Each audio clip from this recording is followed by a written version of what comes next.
Okay, Parshas Bahar. It's a double parsha this week. We finish Vayikra and we head to Chumash Bamidbar. Of course, that's right before Shavuos. But Bahar, you look at Bahar and you say, Shemitah, Yovel, this is for Eretz Yisrael. But there's a lot to learn. And also in this aliyah that we're going to do, which is Revi and Chamishi, of Bahar, we're going to see also the laws pertaining to ribis, to taking interest, and that is still applicable to this very day. The Smichas Chaver just devoted its entire semester to discussing the difficult laws pertaining to ribis, and there are many. So let's take a look. Page 700 in the Chumashim, Parshas Bahar, Perek Chafei, Chafei, Chafei, Chafei. Ki amucha chicha machar me'achuzasau, vo'agola ha'karove lo esmim kar ochiv. If your brother becomes impoverished and sells part of his ancestral heritage, he sells his land in Eretz Israel, his redeemer, who is closest to him, shall come and redeem his brother's sale. You can go and rebuy it for him. If a man will have no redeemer, he has no relatives, but his means suffice and he acquires enough for its redemption, then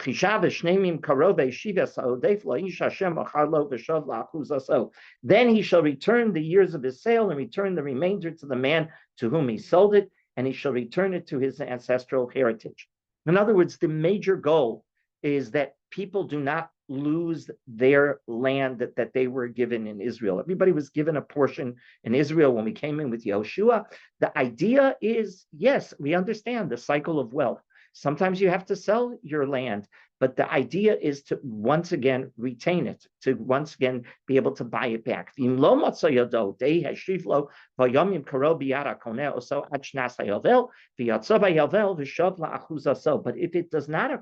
if he does not acquire sufficient means, he's not able to buy it back, right, to repay him, then his sale should remain in the possession of its purchaser. If I buy your land and you're not able to redeem it, you're not able to come by and buy. If you're able to come back and give me what we paid for it, I paid whatever, $5,000, and you come back and you give me the $5,000, the land goes back to you. However, if you're not, then it says it shall remain in possession of its purchaser when? Until Yovel, until the Jubilee year. And in the Jubilee year, it shall leave and return to his ancestral heritage. Jubilee year, everybody gets back its land. You weren't able to buy it back for 49 years? Okay, but the 50th year, I cannot retain it. It goes back to you. However, then this is what we're going to focus on.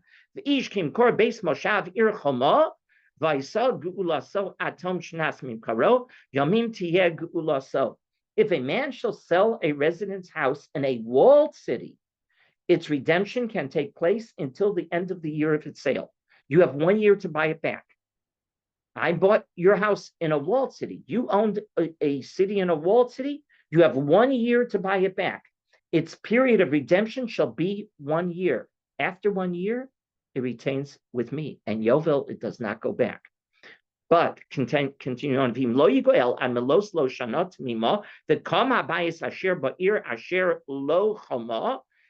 Pay close attention. You see a little dot on the Lamed Aleph Asher Lo, and you go to the right and you see it's not spelled low, it's spelled low with a vav. Does everybody see that? Yeah. In Pasuk Lamed, that is what we're going to be spending a lot of time on. Okay. It's called a Kri and a Ktiv. One way it's written and one way it's read. It's written with an aleph. Lo with an aleph means no. Lo with a vav means it's yours to him, right? Okay. But it is not redeemed until its full year is lapsed. He did not buy it back. Then the home that is in the city that has a wall shall pass in perpetuity to the one who purchased it. I purchased it from you, and you owned it. You had your house in a walled city. You had 1 year to buy it back. I'd have to give it back. I bought it for $5,000. You gave me $5,000 within a year. It's yours. I cannot retain it. It goes beyond a year. It's mine forever. That's what it says. It does not go back to you for Yovel at Yovel. It shall not go out in the Jubilee year, right? An interesting halacha. Everybody has it. It's fascinating halacha. Okay. Uvatei hachatzerim, she'ein lahem chomos saviv al sadeh haaretz yechoshev gulat yelo vayovel yetzei. But homes in open towns, which have no surrounding wall, shall be considered like the land's open field. It shall have redemption and shall go back in the Jubilee year. If you did not redeem a piece of land, right? You sold me land and it's out in a non-walled city, and you did not buy it back within the first 49 years, when Jubilee hits, it goes back to you.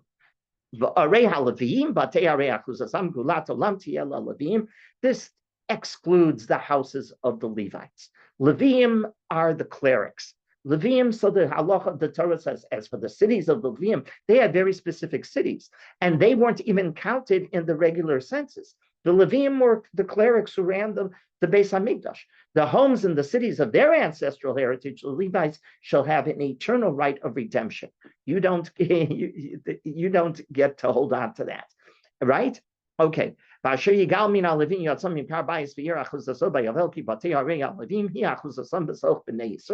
And what one will buy from the Levites, a home that has been sold or the city of its ancestral heritage, shall go out in the Jubilee for the homes of the Levite cities that are in the ancestral heritage among the children of Israel. Then it says, but the fields of the open land of their cities may not be sold, for it's an eternal heritage for them. They may not sell it. Now, the next law, the laws. So one of the laws that we focused on so far is this idea that you can buy back. You sold, you had to sell, you needed the money. So you sold your house, you sold your land. You can buy it back. And if you don't buy it back by Yovel, it will go back to you no matter what. You, the purchaser, do not retain it, right? Except in the walled city. Okay, that's what we saw. Now the Torah shifts gears, and the Torah now talks, yes? For the non-walled cities, so the purchaser has to give it back no matter what. That's correct. If the owner, that's correct. That's correct. Yes, at Yovel. No, before that, like if you came back with the $5,000, we're using that as an example, right? Yes, you hand me $5,000. It's in 5 years, in 10 years, it goes back. Yes. The Chiyamuch, now switch gears, a new topic. What's this topic? It's called ribis, interest. But the Torah doesn't call it ribis. It's not the word the Torah uses. It calls it neshech. What's neshech? Like a snake. I always tell young couples that are getting married, when I sit down, I give one session. You rabbis have to deal with getting them ready for the chuppah, etc., etc. After the ritual stuff, the most important session I have with a chosen and kala is the following session. It's called "How do you make a marriage work?" How do you make a marriage work? And we spend time talking about the details of how to make a marriage work. And one of the things I tell them, it's exactly what I told my 2 daughters and sons-in-law when they got married. You have credit cards? Never, ever, ever, ever carry interest. You pay your bill immediately, because interest is like neshech. What's neshech? It's a nachash. A nachash, you don't see it, it bites you, right? And the sting doesn't go out unless you pull it, right? It's very hard to save yourself from a snake bite, right? The snake bites and it just keeps on. I said, what happens to ribis? It ends and it ends and it ends. And then you got a big problem. You can't pull yourself out. You pay, you want to use that plastic card? I say, that's fine. Never, ever, ever spend more than you can afford to pay. If you can't pay the bill at the end of the month, you don't buy. Budget accordingly. This is one of the things I tell them. One of the major reasons for couples to implode is due to financial arguments. That is the highest reason that they demonstrate the chosen and that the husbands and wives break up is number one, over financial tension. They fight, and they do. And it happens. I've seen it and I know it happens. So I try to tell them, this halacha, neshech, here it is. If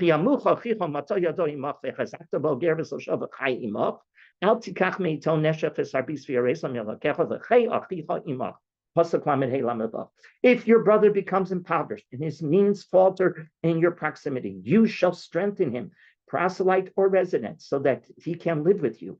Do not take from him. You're going to have to, he's not doing well. He has his hands out, right? He needs help. You are to give him, but don't you dare take interest. You're to lend him the money, interest-free loan, right? Interest-free loan, for you shall fear your God. Let your brother live with you. It's one pasuk and then another pasuk. How many times in the Torah does neshech, does the halacha of ribis appear? 5 times. Twice here, twice in Devarim, and once in Chumash Shemos. That tells you that God really doesn't like us taking interest, right? Neshech Tarbisri, it says, do not, right? Pasuk 36, do not take from him interest. Neshech 37, do not give him money for your money. Do not give him your money for interest. Right after the same halacha, it seems to be repeated. And do not give your food for increase.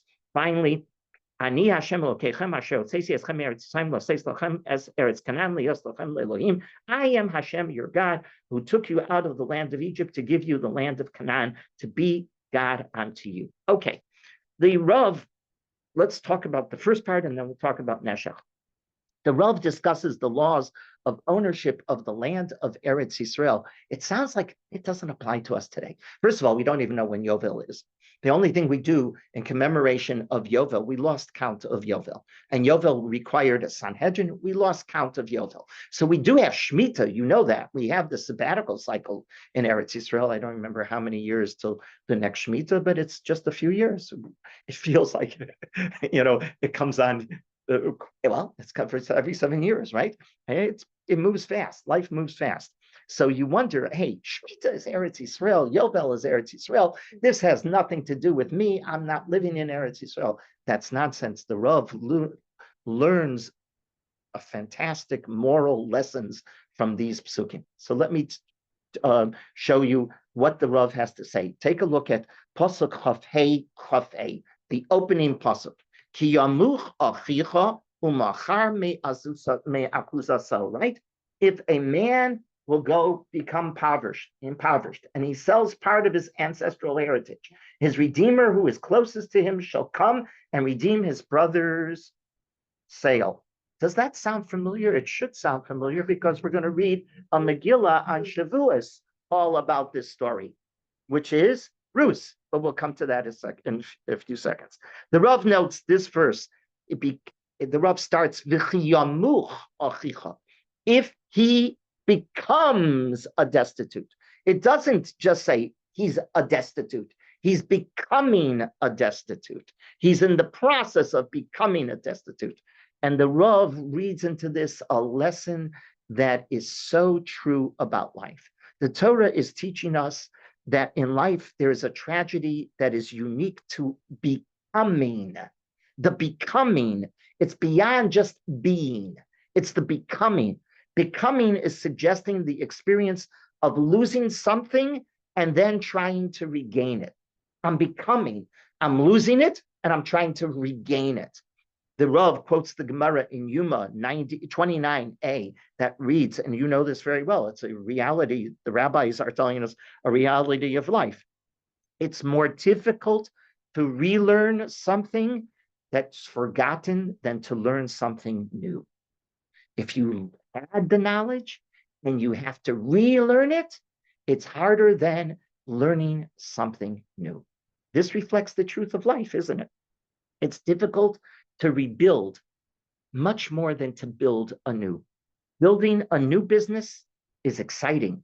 Rebuilding a business after, right? Building a business has exciting and it's enthusiastic, and the person is I'm going to build, right? What happens to the guy who goes through bankruptcy and he has to rebuild his business? It's so hard. It's much harder. It's a whole different story. It takes so much more time and so much more commitment. It's simply more laborious to rebuild than to build. Any contractor will tell you. You come into the house and say, I'd like to refurbish this. And what did he like you to do? He'd like you to rip it down, let's start anew. He'll tell you even, it's so much easier. And you might even save more money if we start anew, because rebuilding is so much harder than building from ground up. It's a truth. Becoming, the Rav is pointing out, is a lesson about life. The Rav notes that that's the tragedy of old age. When one loses the ability to that which he or she knew all of their lives, and now they have to be trained back to regaining the very skills that they once took for granted. Is it easy for an elderly person? It is murder for an elderly person.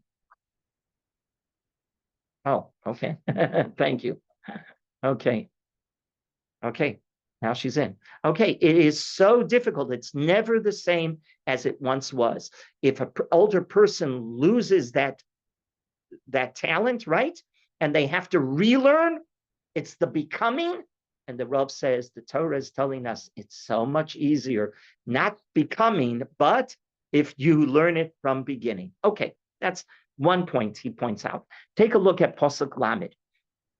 Again, this is the Pasuk, but pay close attention. What we're going to be focusing on is that Kri and Ksiv, Asher Lo Chama, right?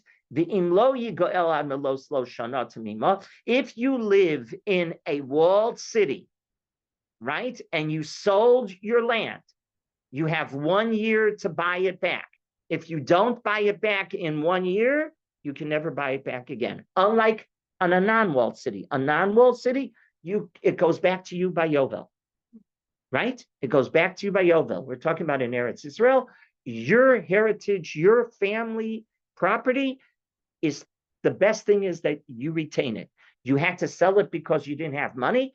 So if it's in a walled city, for 1 year, you have the ability to buy it back from the purchaser. And they can't refuse. You can walk in 200 days into the sale, and what did they have to do? But I'm living. No, sorry, it's mine. I found the money. I can buy it back. But after 1 year, it remains the purchasers, right? That's what this pasuk tells us. And this is the one exception mentioned that doesn't go back in Yovel. The Rav explained that in ancient times, what was going on here? Physical security was the walled city. You wanted to live in a walled city. Today, things obviously have changed. Walled cities, not walled city. We don't have walled cities, right? We really don't. And we saw when we had a wall, right, between us and Gaza. Yeah, it helped a lot, right? It protected us like a lochenkop. Okay, today things have changed. We don't have the security symbolized by wall. We have security called nuclear warfare, right? Oh, if you have a nuclear bomb, you're protected. You have rockets, you have missiles, you have fighter jets, you have submarines and powerful armies. It seems to be that's the way you protect yourself. But the question still must be addressed. And this is what the pasuk is asking. Can any wall, real or symbolic, really provide the necessary security that you so aspire to have, right? Is it going to really protect you? That's the real question that the Torah is raising. And the Rav suggested that the answer can be found in Megillat Ruth. Megillat Ruth, which we're going to read on Shavuos. Remember the story. Elimelech, he was a wealthy aristocrat. He lived in the city of Beit Lechem. And Beit Lechem was stricken with a famine. And everything was going down. The economy was imploded, right? And everybody was starving, was beginning to starve. He did what? He wanted to protect his wealth. He was a very wealthy man. He wanted to protect his wealth. So he built, what did he do? A wall around his wealth. What was that wall? He uprooted his family and he moved to Moab. Why did he move to Moab? He abandoned the Jewish community when the Jewish community needed him the most. Why did Elimelech move to Moab? He's going to protect his wealth because he was afraid that he would be depleted by all of the demands from the poor in Beit Lechem. Everybody's going to come running to him and he's going to have to share, right? Oh, I'm not going to share and I'll lose. I won't be able to.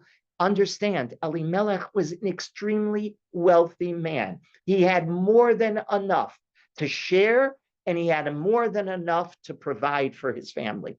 But he was worried that his security of his empire would not retain itself. So what did he do? He moved, he uprooted his whole family and they ran to Moab, right? And one must realize that Elimelech did this only for one reason, to protect and to secure his wealth. But the story continues. Back in Beit Lechem, he had a relative named Boaz. Boaz, he wasn't as prominent. He wasn't as rich. He wasn't as powerful as Elimelech. Elimelech was the powerful, rich aristocrat. And yet, he decided not to uproot himself. He decided to stay with his people. And we'll get beyond this, right? It's going to turn around. And he did not run away. Elimelech also had a daughter-in-law named Ruth, who insisted to follow Elimelech's wife, Naomi, back after Elimelech and his sons and everybody died in Moab. Naomi decides she's going back home. And she has two daughter-in-laws. And Ruth says, I'm going with you. And Ruth picks up, she says, no, I want to go back with you. And we must appreciate that this was an amazing act of heroism on the part of Ruth, a commitment that is unbelievable. It's mind-boggling. She's going back with her mother-in-law, who is going to receive what kind of welcome? You are a traitor, and traitors don't get heroic welcomes, right? They don't. The Gemara in Sanhedrin, Kuf Hey Amud Beis 105b, says, you know who Ruth was? She was the daughter of the king of Moab. She wasn't just a simple woman. She was the daughter of the king of Moab. By being the king's daughter, she could have easily have stayed in Moab and protected her wealth, correct? She didn't have to uproot herself. And she makes that famous statement, I'm going with you. And Naomi tries to convince her, no, your God is my God. Your people is my people. Where you will live, I will live. And where you will die, I will die. It's the most beautiful pasuk in perhaps all of Tanakh, right? It's a statement of a heroic level of unbelievable commitment. Her life had been easy in comparison. She's the daughter of the king of Moab. She didn't have to uproot herself to come, and she would have had the security of staying in Moab, and rather than following Naomi to a situation which was rejection was guaranteed. She was going to be rejected as a traitor, right? When Naomi returns. And where does Ruth have to collect a few of her food? Where does she collect? She collects the gleanings of the poor, the leket, shikha, and peah, the amount of gleanings that we leave for the poor in the field. That's what Ruth had to do. She went from being a daughter, a princess in the palace, to a person collecting like the poorest of poor. Because of her determination and her vision of life, she meets a man named Boaz, right? A caring, pious relative of Elimelech. And together they create the most secure and permanent entity in the history of mankind. It's Beis David. It is the kingdom of David, which is going to become Beis Mashiach HaMelech, right? It's going to produce the Messiah himself. That is the ultimate security. The book of Ruth also introduces us to another person. He's the Goel. The Goel, the person who you should have redeemed. Oh, this is all of these psukim coming alive in the book of Ruth, right? He's the Goel. He should have helped Naomi and Ruth, right? But the Goel doesn't have a name. We don't know his name. He's a closer relative to Elimelech than Boaz was. He really is the one who should produce the money to help them out, but he doesn't, right? He rejects it. He's more like Elimelech than Boaz, right? He certainly is. And because he was only worried about building his own walled city, he wanted a wall around his own wealth. What happens to him? We don't even know his name. His name is Ploni Almoni, the ultimate anonymous person, no name. He responded, remember, he responds in Ruth, Perek Dalet, Pasuk Vav, I cannot, lest I destroy my own inheritance. I can't share it because he's building a wall around his wealth, right? And we don't even know who he is.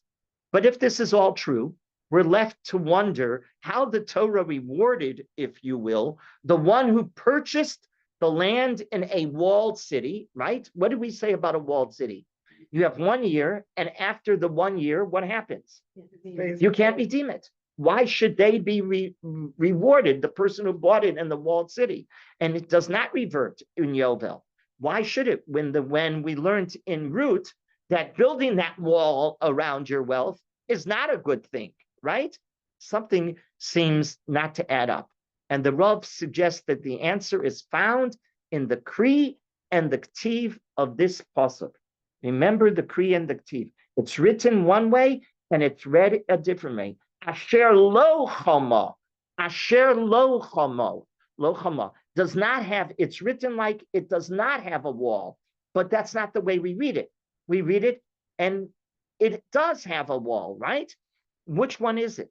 The Rav explained this to mean superficially Jewish destiny. And he says, by the way, this has nothing. You think that this doesn't have an implication to us today?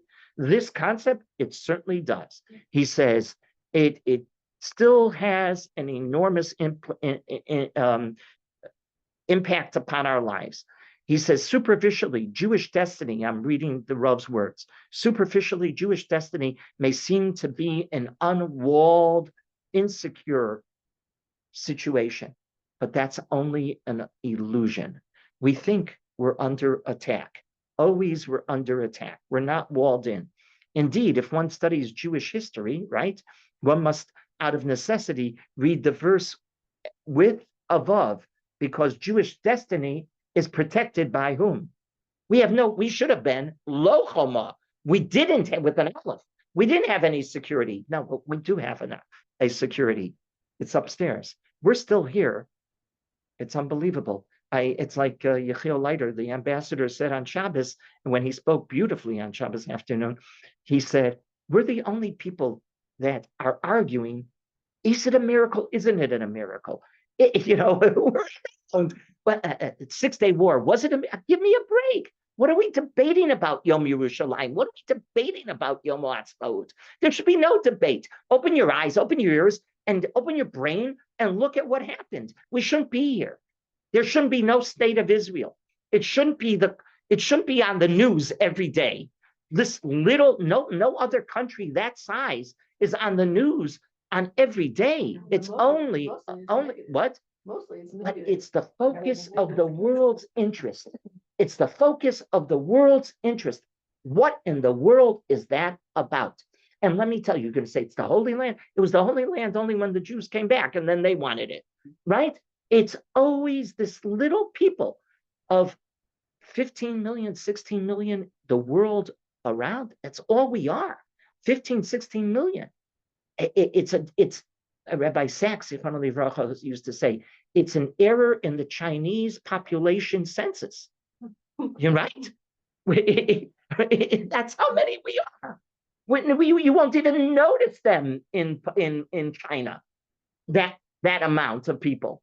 And yet we're causing such a problem. We're the low with the vav, not the low with the aleph. That's the point.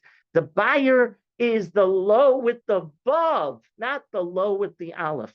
Applying this to Megillat Ruth, we see Boaz and Ruth who invested in a home, asher lo choma. Boaz and Ruth did not have a wall, right? They weren't concerned about their security because they created asher lo with a vav, right?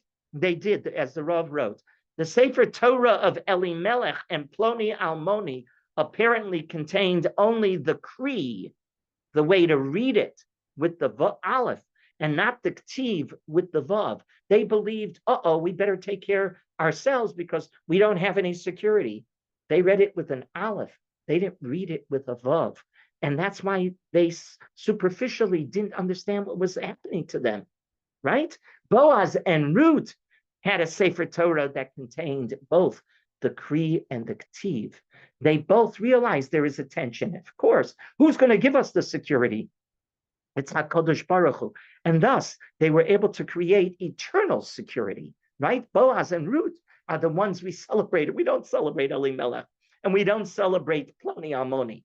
We're going to celebrate on Shavuos the story of Boaz and Ruth, because, in other words, one who realizes the tension that exists between the Kri, the way you read it, and the Ktiv, the way it's written, is what life is all about. Lesson 1. Second lesson the Rav points out here. The Rav quotes the Rambam in Hilchos Shemitah B'Yovel, chapter 12, Halacha 15, that suggests that even though the Beis Hamikdash and Yerushalayim were destroyed by the Babylonians, the first temple was destroyed by the Babylonians. It was rebuilt by Ezra and Nehemiah. The Kedusha of the reconstruction, the Rambam says, Kedusha l'shata, the Kedusha l'osid lovo. That Kedusha, that sanctity that Ezra and Nehemiah endowed the second Beis Hamikdash and the city of Yerushalayim, does not end with the destruction by the Romans. It exists to this very day. That's this whole debate of can you go up on Har HaBayis or not, right? Kedusha l'shaita, the Kedusha l'osid lovo. Is the sanctity of the Har HaBayit, the Temple Mount, still there? There's no Beis Hamikdash there. There's a mosque, but there's no Beis Hamikdash. Maybe there is no sanctity. No, we paskin there is sanctity. Furthermore, Yerushalayim was surrounded by a wall, right? And it was destroyed, but it was surrounded by a wall. And that gave another element of Kedusha to Yerushalayim. That's called Kedushas Mechitzos, the sanctity of walls. The sanctity of the wall gave Jerusalem a very special endowment itself of Kedusha.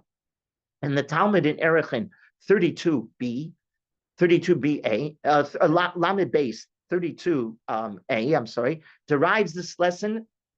This lesson of Kedusha, L'shaita v'Kedusha l'asi lavo, from our pasuk, the Kri and the Ksiv, the low and the low.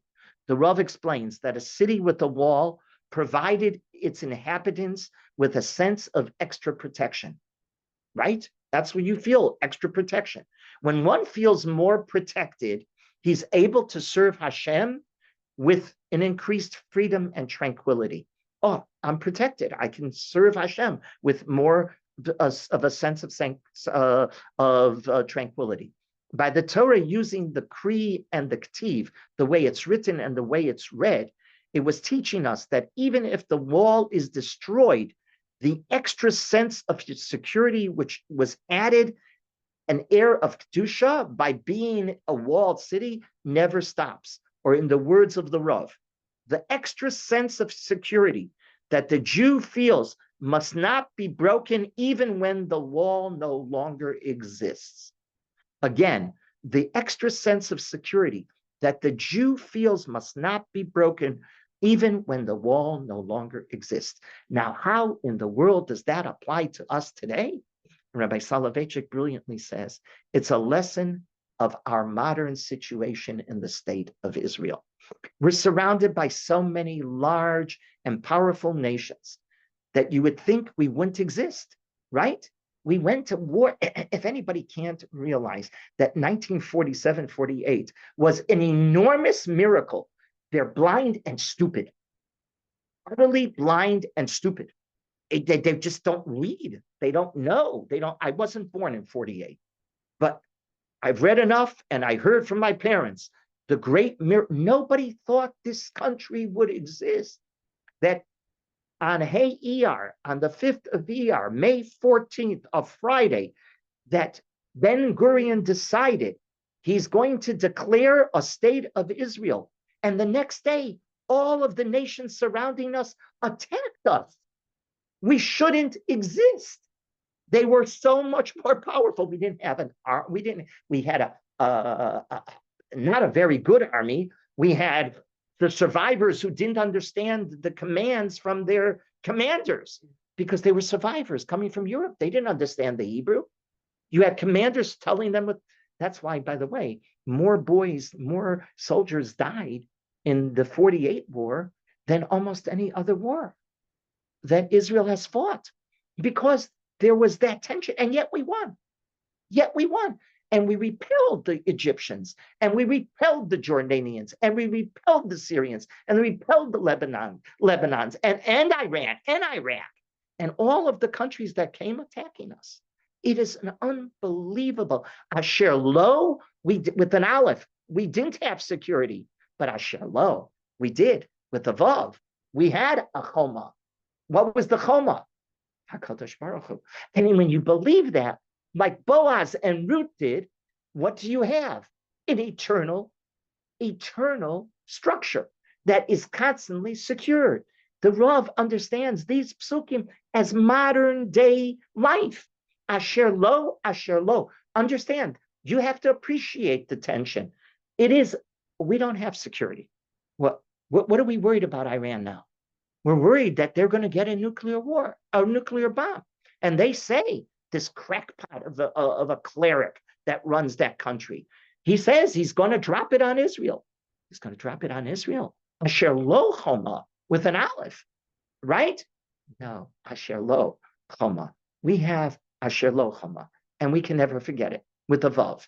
We have upstairs. We have the upstairs. And that's what these psukim are teaching us today, even if we don't live in Israel, even if we don't have kedusha l'shaita, kedusha la'asi lovo. That sanctity that Ezra built when he rebuilt the Beis Hamikdash is still in existence ad hayom hazeh, to this very day. Okay? That's lesson 1 I wanted to teach you today. Lesson number 2, I want to go to Pasuk Lamed Vav. Lamed Vav teaches us, as I was telling you in the introduction, the halacha of interest. You're not allowed to take interest. Let's start. Al tikach meito neshach v'tarbit. There it is. Neshach v'tarbit, ribit. It is mentioned, but it's called neshach quite often. And ezehu neshach is the name of the chapter in the Talmud, deals with ribis. Ezehu neshach, neshach. It's a bite of a sting that destroys people. And as I pointed out to you in the introduction, the Torah is opposed to any interest because it mentions it 5 times. And one of the times it tells us the following: the borrower may not even pay, the lender may not demand the pay, and the borrower may not pay. Let's say I borrow money from you, and you're not taking any interest from me, but I want to show a good faith, so I give you back. Have I violated? Hello, you better believe it. The borrower may not pay, and the lender may not charge. No ribis between Jew to Jew. Now, that's an interesting thing. It's forbidden only from a Jew to Jew. It's permitted from a Jew to a Gentile.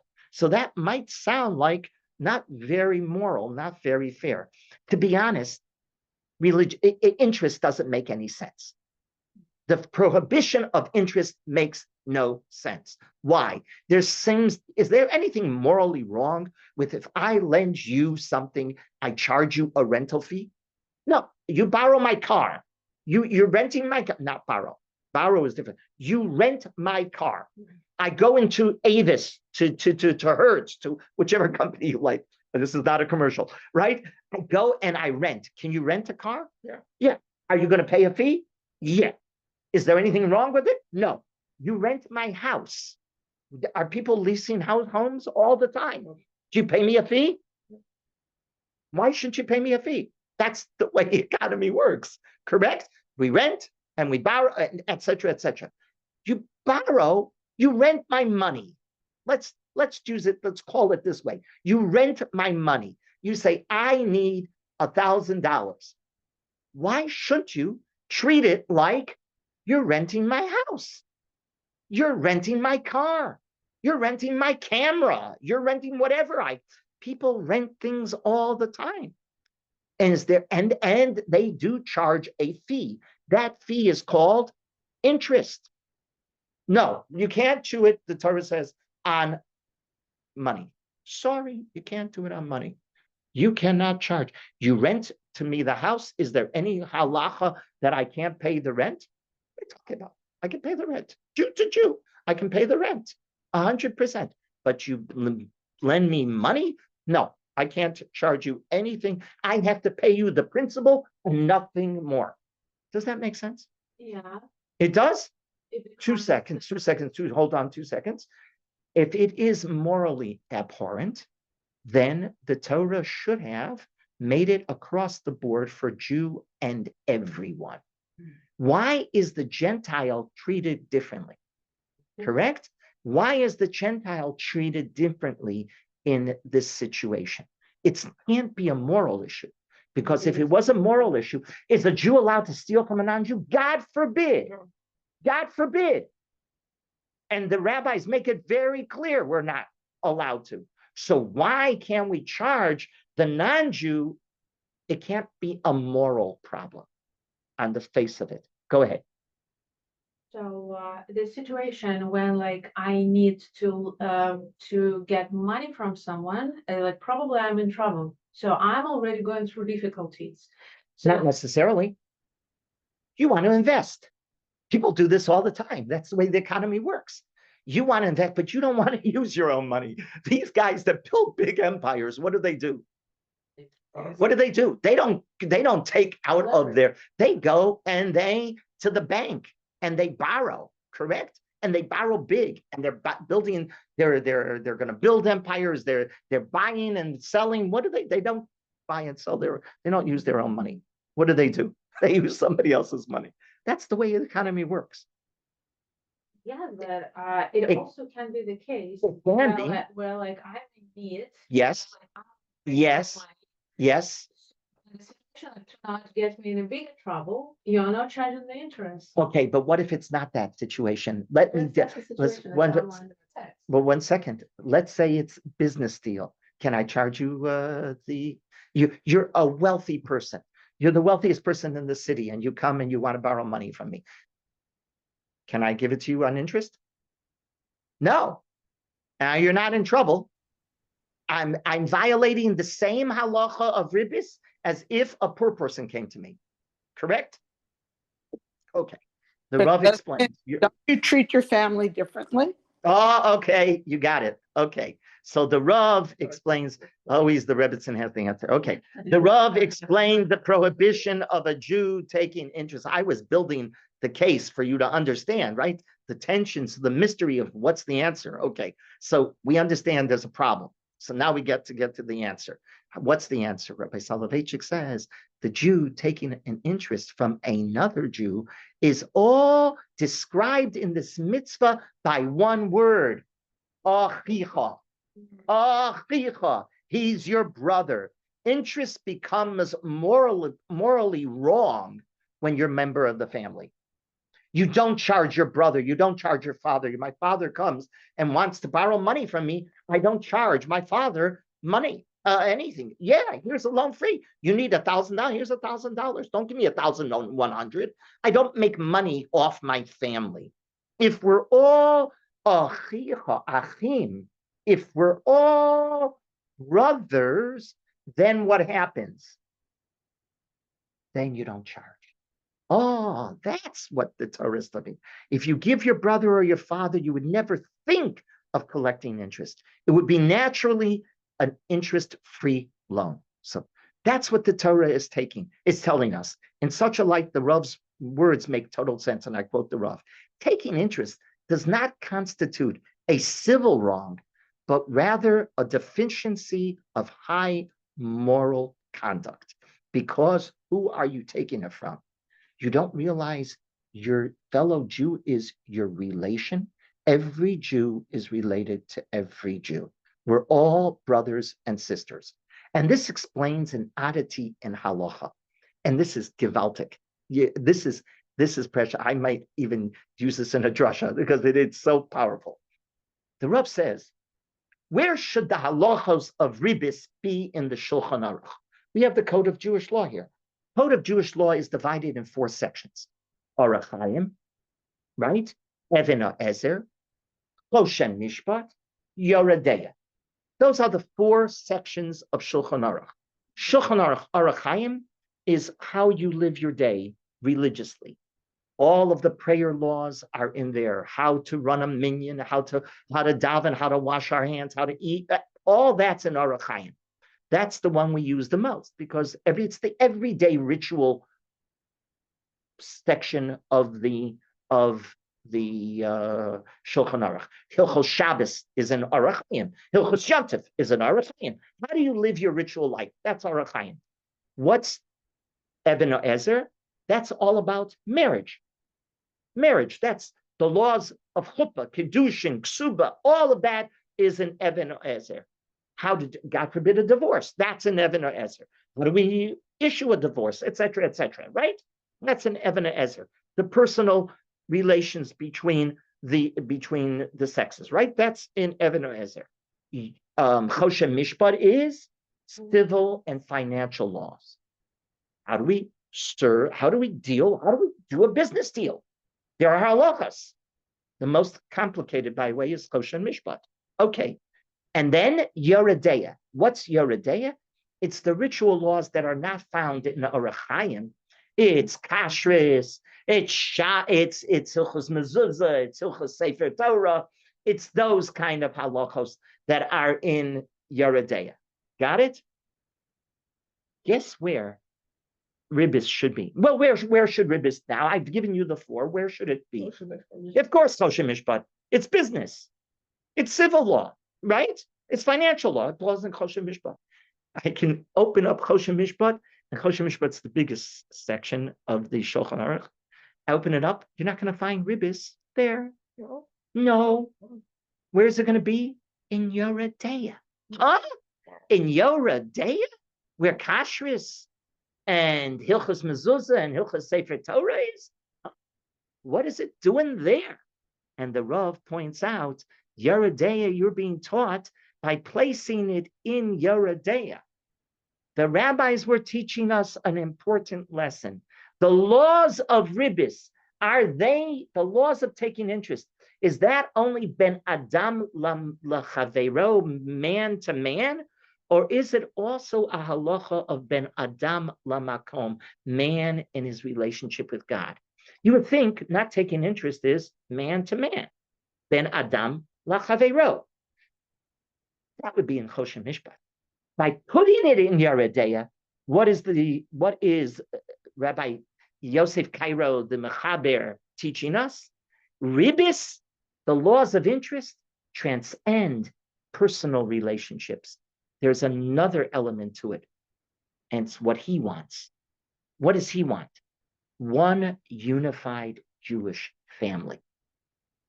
He wants us to be worried that we understand we're achim, we're brothers and sisters. When we take interest from a fellow Jew, what have we done? We've severed the family relationship.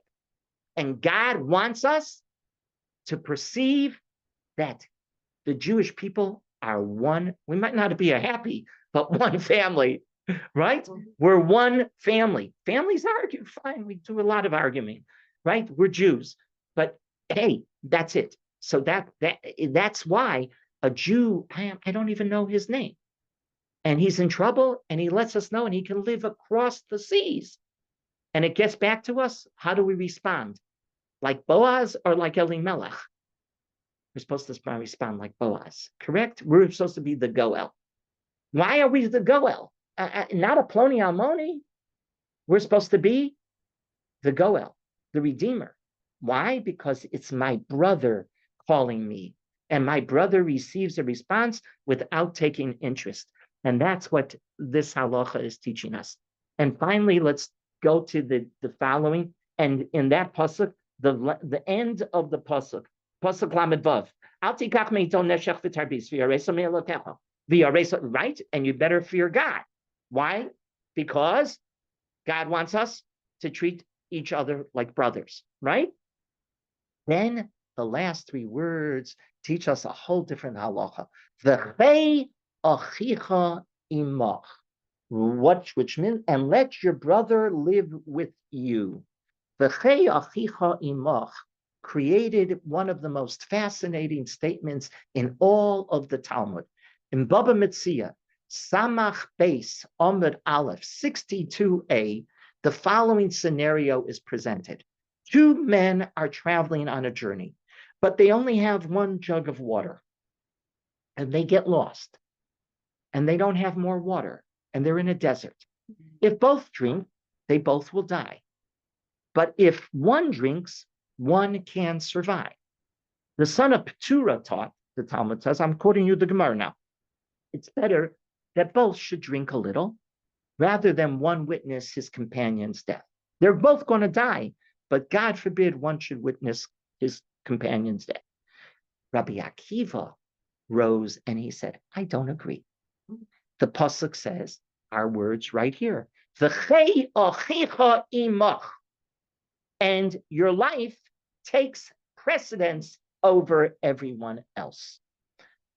The Rav understood Rabbi Akiva. That's why Rabbi Akiva says, don't take a little and he a little and both of you are going to die. No, the understanding is the important word is not the v'chei, it's imach.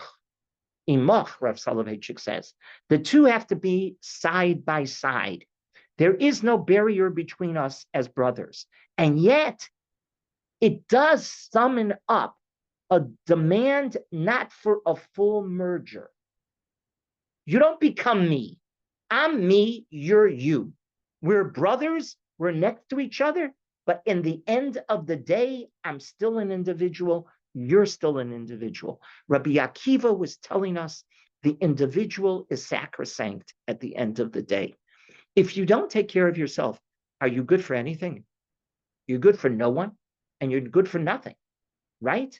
Oh, the Rav understand. Ben Petura, this Ben Petura sounds totally morally softer to our ears, doesn't it? I would let each one drink a little, and yeah, they both die. Rabbi Akiva sounds like he's ruthless. You're not going to give the other to drink, right? But there's clearly a tension involved in this idea. For Rabbi Soloveitchik notes, the Torah does not say the word re'ech. There are two words in the Bible for brother, for another human being that you have to take care of. Sometimes it's re'echa or re'echa, right? And sometimes it's achicha. One means your neighbor, one means your brother. When do we use re'echa? Re'echa. When do we use achicha? The difference is enormous. Re'echa alludes to the concept of I'm cognizant of your existence and I respect your existence. You're my neighbor. When we say achicha, however, we're noting that we share a feeling for each other. Re'echa means you're my neighbor. I respect you as my neighbor. You're a human being. You were created in God's image. I'm created in God's image. But when we call each other achim, brothers, we've gone a different step. We're saying we share joys, we share frustrations with each other. Your joy is my joy. Your frustration is my frustration. Your agony is my agony. Your hope is my hope. This is a far closer coexistence, isn't it? It's sharing an existential bond, one destiny, one memory. Whenever the Torah discusses, fascinating, the mitzvah of tzedakah, of giving charity, or the mitzvah of gemilut chasadim, doing kindness, it uses which word? Achicha. It does not use re'echa. It denotes a doctrine of sympathy and brotherly love. That's what's being taught.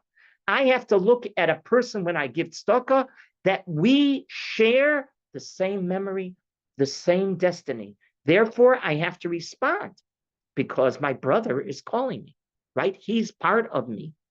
In contrast, when the Torah speaks of civil law, not to inflict harm on someone else, that's civil law. Don't inflict harm on someone else. It doesn't use achicha, it uses re'acha. For example, lo sachmod beis re'acha. You shall not covet your brother, your neighbor's house. Lo sasi gvul re'acha. You shall not pull back your neighbor's landmark. I can't move into your territory. I can't, you know your neighbors? And so I'll move my border a little into your land. That's lo sasi gvul re'acha, right? Or, you know, Sasagas Gvul, the famous Sasagas Gvul is, I open up a restaurant right here. Can you open up a restaurant right across the street from me? right, selling the same menu, you're allowed to open up another restaurant that's totally different. People have a right to choose. But I open up a hamburger joint right there, and you're going to go right across the next corner right across from me, and open up a hamburger joint with fries, with Coca-Cola, identical menu. Can you do that? That's called hasagas gvul. This is the halacha. Or hasagas gvul really is, we're neighbors. And here's your land and here's my land. And I just move the border, the border poles a little into your land. No, but what does it say? Losasi achicha? Losasi gvul achicha? No, because that's a civil law. The fact that I recognize and respect that you're my neighbor creates obligations, correct? You're my neighbor. I have to treat you respect. I have to be honest with you. I have to treat your property and your rights. But that doesn't suggest that we share a destiny, correct? If we share the same joys and the same frustrations, Rav Soloveitchik says, then I need to be helpful in all the time, because now you're my brother. And yet the Torah appreciates, according to Rabbi Akiva, there is a unique value of being an individual. At the end of the day, yes, it's crucial that I respect you as my brother, but I have to also know we are honestly no good to anyone if we don't take care of ourselves. First and foremost, so that's why, by the way, the Sifrei Musar point out there's been Adam Lamakom, laws between us and God, right? Ben Adam Lachavero, laws between us and our fellow man, and Ben Adam La'atzmo, laws between how we treat ourselves. Rabbi Akiva says, V'chei achicha imach, teaches us this halacha. However, you should know that this has come up now, in particular way before October 7th, but October 7th it again appeared, and the poskim wanted to know. The hand grenade is thrown into the shelter, and I grab that hand grenade so nobody else should get hurt. And I save others by jumping on the hand grenade, like what's his name in the Lebanon War? Fine. What was his name? Rowie Klein. Rowie Klein, may God revenge his blood. Rowie Klein in Rowie Kleins were repeated over and over and over again on October 7th, where people literally decided to take their lives to save others. Were they in violation of the Chei Achiva Imach? Did they violate the halacha? Or were they allowed to do that? In other words, is Rabbi Akiva giving us a halacha that is a rule must? I have one bottle. If I give you to share, or if I keep it to myself, I'll at least get through the desert. One of us is going to die, but I'll live. Or no, I want to give it to you. You should be the one. Can I do that? What's the halacha? So the halacha is yes. Rabbi Akiva, the poskim note, Rabbi Akiva is giving a direction, not a halacha psuka that you must do this or else you violated the Torah. God forbid. The Rowie Kleins did not violate the Torah. They became kedoshim. All of those young men and women that gave up their lives to save others did not violate Rabbi Akiva. Rabbi Akiva gave a direction. That's the way the poskim understood it. Rabbi Akiva gives us a direction, an understanding. But it's not a rule that you must. If you don't, you violated the Torah, God forbid. We're not calling Rowie Klein an avaryan, God forbid, a sinner, God forbid, right? And that's how they pass it. But all of this comes from this pasuk right here. So these psukim seem, when you read Parashat Behar, what does this have to do with my life and life?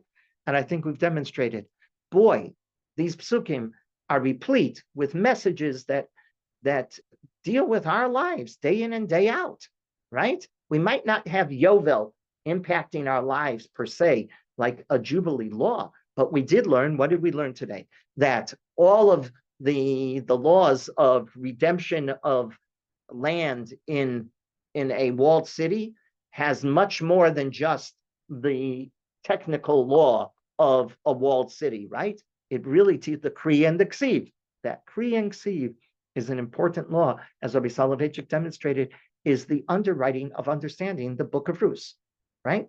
It is. It's the law. The Boaz understood there's the tension of a Kriya Ksiv. Elimelech, no. He only was worried about lo choma.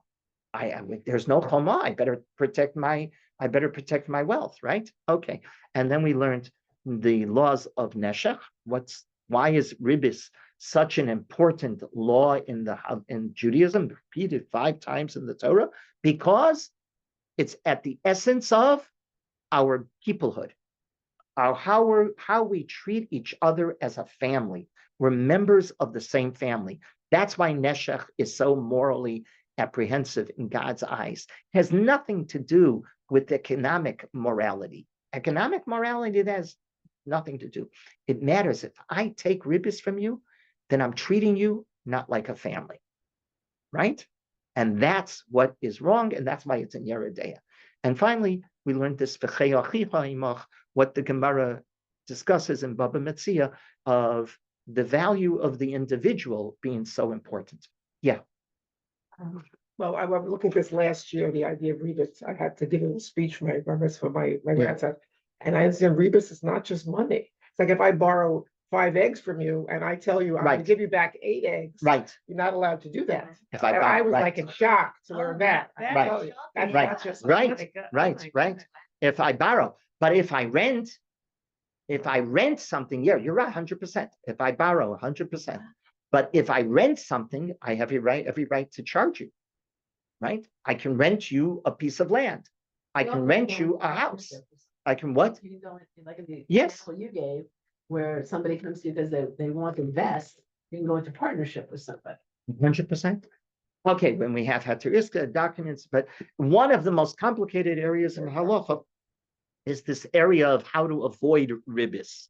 When you go into, sometimes you do have to charge ribis, right? For financial reasons. If you do, you have to write a document called a Heter Iska.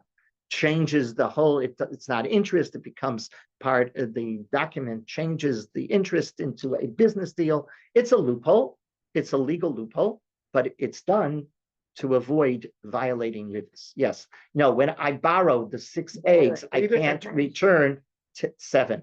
Right. If you do this homework, I'll give you some candy. I'll give you a candy bar.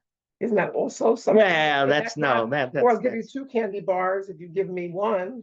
But they're not. There's no parity there. You're just getting your child to do what they're supposed to do. Something from a neighbor, and then you buy them a new package Right. because you only borrowed like 2 cups. Yeah. Right. No, so no. So you have to be very careful that you return that which you. No, but you can't give a full whatever. You're not supposed to. That is so Yeah, crazy. you're not supposed to. Yeah. If you just It's a matana, then you can say, but there should be a time lapse between.